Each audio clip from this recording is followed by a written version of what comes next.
Pizing ni September som ni tuni simding Jonalian som lali neuget pan som lali Philippo hitan bay khom kin napi kay hong tay nai lo lai na yam John som lali neu kwa Jesu theina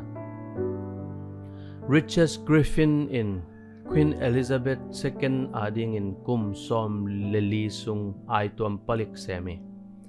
ni khat Balmoral Castle kima pingni kuanin apay nawa American te mol tungka mini to kitwa khahi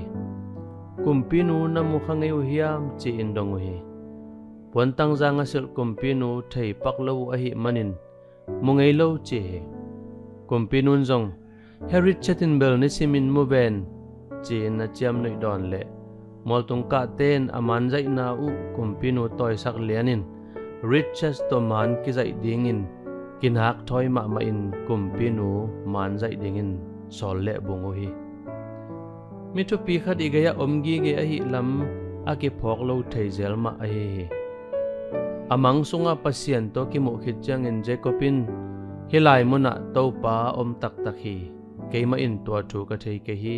chi in na ge ni Philippine Jesu kianga pa hong lakin achi changin Jesuin Filippo tu tan ta no te to hongom khom khin hilo kai hiam hinapi ke hong thai nai lo na hiu hiam ke hong mo pe pe pa amu a hi chi na dong hi mol tung ka te bangin nong zui te zong aman zai nau Jesu pia in man za in asol nuam pian pianu a hi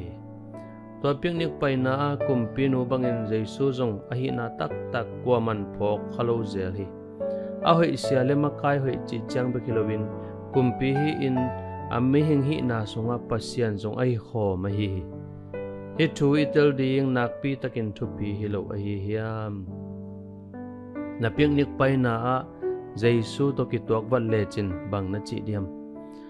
ama kwa hi chi in na tel ding hiam Jesu o kumpi to te to pale kay ngai sut bantan sangin nakpi takin lian zon na hi manin namin hong phating amen.